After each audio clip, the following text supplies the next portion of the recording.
बेटे, आप उस आश्रम में चले जाओ। आश्रम में आपको सेवा मिलेगी, आपको प्रसादी मिलेगी। आश्रम के पास में सरजू महारानी बह रही है, वहां जाकर के स्नान करना। लेकिन चिंता आप किसी बात की मत करना।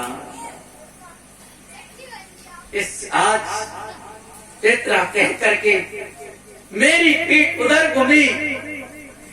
2 कदम चल करके जैसे मैंने पलट करके देखा तो बाबा मेरे को दर्शन नहीं हुआ। प्यार से बोलो जय श्री कृष्ण की। मुझे दर्शन नहीं हुआ कि आखिर बाबा गए कहां। उनके बताए हुए रास्ते पर मैं चला, उस आश्रम में पहुंच गया और पहुंच करके मेरे पास कुछ नहीं था, केवल एक अपना अचला था और एक कुर्ता पहना हुआ था। एक राम नाम का दुपट्टा पड़ा हुआ था मेरे पास। वहां जाके उन्होंने बड़े सम्मान से मुझे बिठाया। मैं एक बार को ये भी सोच रहा था कि मेरा यहाँ कोई परिचय नहीं है, कैसे वार्तालाप करेंगे ये लोग, कैसे क्या करेंगे, क्या होगा। जब मैं वहां स्नान किया, स्नान करके उन्होंने तुरंत हमें प्रसादी के लिए बुला लिया। हमने प्रसादी पाई, उन्होंने हमें रूम बता दिया। हम उस रूम में आराम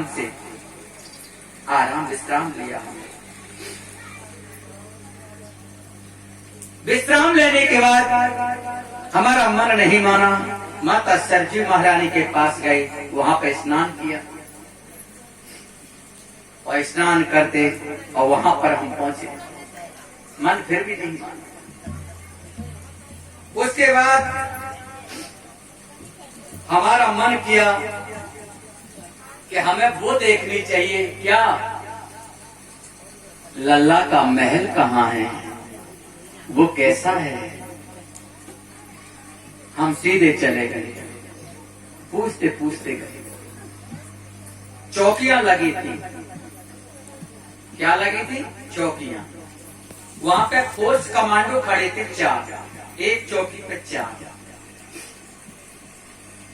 और उन चौकियों के पास में से थोड़ी सी गैलरी थी, 2 गाटर लगी थी निकलने के लिए। हम उनमें निकलते चले गए, लेकिन हमें किसी ने रोका नहीं। हम तीनों चौकियों को पार कर गए। हम सामने पहुंच गए। टूटा खंडर पड़ा हुआ था। सामने एक नीम का वृक्ष था, बोरियों की आंट लगी थी और उसी पे गन ताने हुए एक फौजी खड़ा था उसके पीछे। बोलिए राजा रामचंद्र भगवान की जय। मैं वहां जा रहा, आगे आगे बढ़ना शुरू किया। जैसे ही वृक्ष के पास में पहुंचता हूँ तो एक नाग देवता मेरे सामने से होके गुजरे। तुरंत मैं रुक गया, बस ठहर गया, वहीं खड़ा रह गया। वहीं पर मैं खड़ा रह गया। और खड़ा होने पर जब तक पुजारी जी की गाड़ी आ गई, अब तो क्या होता है, पुजारी जी की गाड़ी आई और मेरे सामने 10-12 फौजी और हथियार को तान के खड़े हो गए। कौन हो, कहां से आए हो तुम?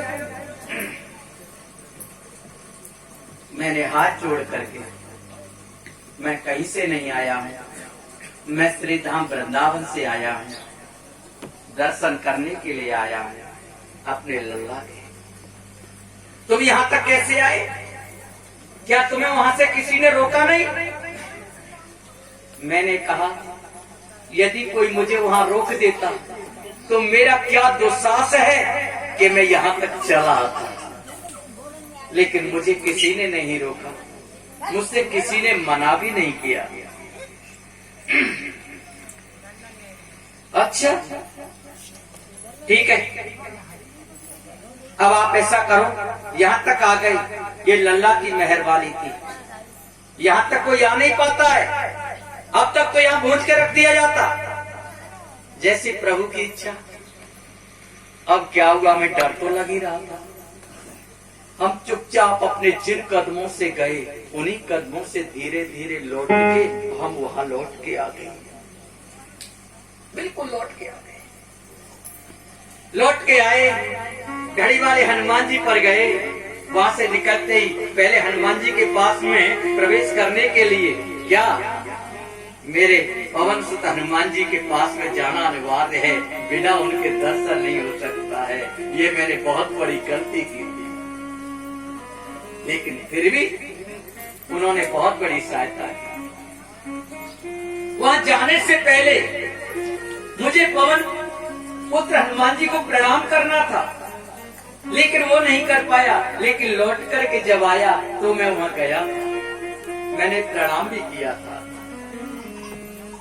प्रणाम करके मैं आ गया, मैं वहां रहा बड़े आनंद से, मुझे किसी प्रकार का कोई कष्ट नहीं हुआ था। क्यों क्यों नहीं हुआ? तो वहाँ चली जाएगी। आप कहीं भी जाइए, तीर्थ में जाइए, आप सत्य से जाइए, उस वहां पर रहने वाले वहां के निवासी का नाम स्मरण करो, कोई चिंता नहीं, बेपरवाह होकर के रहिए, कोई दिक्कत नहीं हो सकती है उसमें। तो यहाँ के हरे मन दूसर सत्य समाना, आगम निगम पुराण बखाना। अरे जिस तीर्थ स्थल की मेरे गोस्वामी तुलसीदास जी ने इतनी वर्णन किया है, वहाँ सत्य की ही पूरी चर्चा है। वहाँ तो साक्षात सच्चिदानंद विराजमान है। भला वहाँ पे रास्ता कौन भटका सकता है? लेकिन यहाँ पर किसी से पूछ लिया जाए ना, किसी से, नौजवान से, भैया हमें फलाने व्यक्ति के घर जाना है, तो कुछ तो मजाक में क्या कह देते हैं, दो लोग खड़े होंगे,